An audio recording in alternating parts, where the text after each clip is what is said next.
Officials at Japan's meteorological agency have lifted a tsunami advisory for the country's east coast.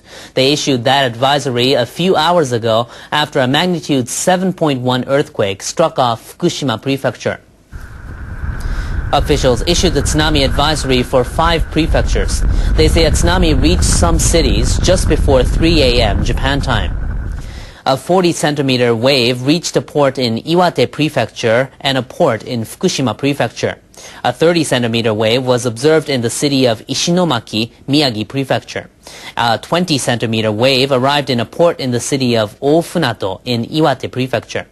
Officials say they lifted their tsunami advisory because sea level fluctuations became smaller. Tohoku Electric Power Company officials say they observed a 55-centimeter tsunami just after 3 a.m. Japan time in a port at the Onagawa nuclear plant in Miyagi Prefecture. The tsunami advisory has been lifted, but we think slight fluctuations in sea level will continue for about half a day. So we want people on or near the coast to exercise caution. Once again, officials at Japan's meteorological agency have lifted a tsunami advisory for the country's east coast. They issued that advisory a few hours ago after a magnitude 7.1 earthquake struck off Fukushima Prefecture. Now back to our breaking news story this hour here in RT. Live pictures from Japan now. The country now that has expanded its tsunami advisory to 5 prefectures after an earthquake struck off the coast near the crippled Fukushima nuclear power plant with a magnitude of around 7.3. Authorities say the waves are not expected to be higher than 1 meter, but TEPCO, the company that operates the plant, has ordered its workers to keep away from the sea wall. More details to follow as soon as we get them here on RT. And this is a special report. Small tsunami reaches Japan after earthquake. A small tsunami triggered by a quake has hit Japan's eastern coast where the crippled Fukushima nuclear plant is located, but no damage is being reported. I think the official is 7.1 magnitude. Now on E&E News, through the comment boards, people were actually watching the webcams and reported seeing smoke from the number 5 and number 6 reactor buildings before the cameras went all fuzzy and crazy and they shined a great big bright light. I will provide a link below to the one camera still that we can find working. This story was posted on the 17th of October. I do believe I reported it. The removal of fuel from an undamaged reactor of unit number 6 of the Fukushima Daiichi plant began today after workers completed operations to remove the reactor pressure vessel lid and major components. They are removing the fuel from number 5 and number 6 when this earthquake took place. Okay, we've had reports of smoke and fire on 5 and 6, but of course TEPCO's telling us everything's under control. The tsunami wasn't that bad and there wasn't any real damage. I'll provide links below to all of this, of course. Heads up, time to keep your eyes out. Enjoy. Just how worried should the outside world be about the latest radiation readings coming from the Fukushima nuclear plant? On Sunday, Tokyo Electric Power said it had taken a reading close to water storage tanks of 1,800 millisieverts an hour. That is 18 times higher than a reading taken at the same spot 2 weeks ago. But today in Tokyo, the head of Japan's nuclear watchdog said news reports that the radiation could kill a worker in just 4 hours were exaggerated. Mr. Tanaka also sought to assuage fears that the recent water leaks at the plant and the radiation spikes are a threat to the public. Supposing the figure of 1800 millisieverts per hour is correct, it is beta radiation, so it does not penetrate through objects. So it has a totally different meaning from the case of gamma radiation. It will not penetrate as long as there's a 5 to 10 millimeter thick plastic shield, or you wear leather shoes. It should be okay, even if you stand on it for a while. But Japan's chief regulator also accused Tokyo Electric Power of careless management in handling the water leaks at the plant. Nearly 500,000 tons of highly radioactive water is now stored in hundreds of huge tanks at the plant. It's used to cool the damaged reactor cores. Mr. Tanaka said in the long run, the only option is to filter most of the radiation out of the water and then to dump it into the nearby Pacific Ocean. Rupert Wingfield-Hayes, BBC News in Tokyo. An approaching storm is sending workers at the Fukushima Daiichi nuclear plant into a race against time.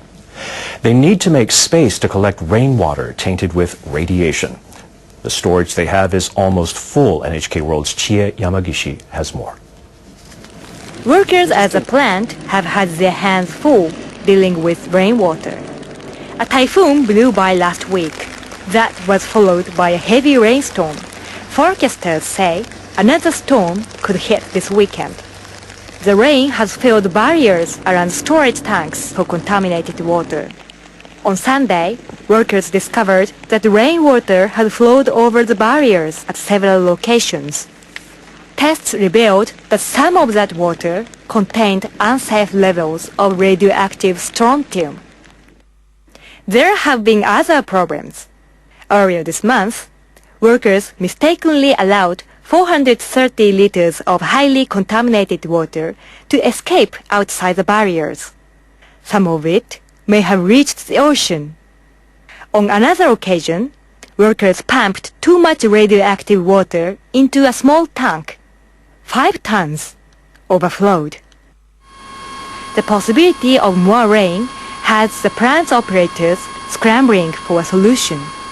Officials at Tokyo Electric Power Company have asked nuclear regulators to let them store water in underground pools. We've asked to be allowed to use the underground pools. We won't put highly tainted water into them. Managers plan to temporarily store rainwater in underground pools. They can hold nearly 9,000 tons of water. The pools consist of holes dug into the earth. They are lined with 3 waterproof sheets. In April, 3 of 7 pools leaked. TEPCO stopped using all of them, but they've decided to fill pools that have not leaked before. With more rain on the way, company officials say they have no other choice. Regulators have given them the go-ahead. Chie Yamagishi, NHK World. Workers at Japan's crippled nuclear plant are also preparing for the storm. Some water that's accumulated on the Fukushima Daiichi site is exposed to the weather and may be radioactive. So crews are moving it to make sure it doesn't spill. Water has been collecting in barriers around storage tanks every time rain has fallen since the middle of last month. Water spilled over 11 barriers last Sunday. Workers checked it for radioactivity. They say the level of strontium in the spillage over 6 barriers exceeded the government's safety limit. Crews are transferring water to tanks that can hold 4,000 tons. They'll pump some of it into underground pools. The workers want to move the water as quickly as possible, so they've begun using extra equipment. They've added 19 pumps, which can transfer 60 tons an hour, and they're using 12 extra vehicles, including fire engines and tank trucks.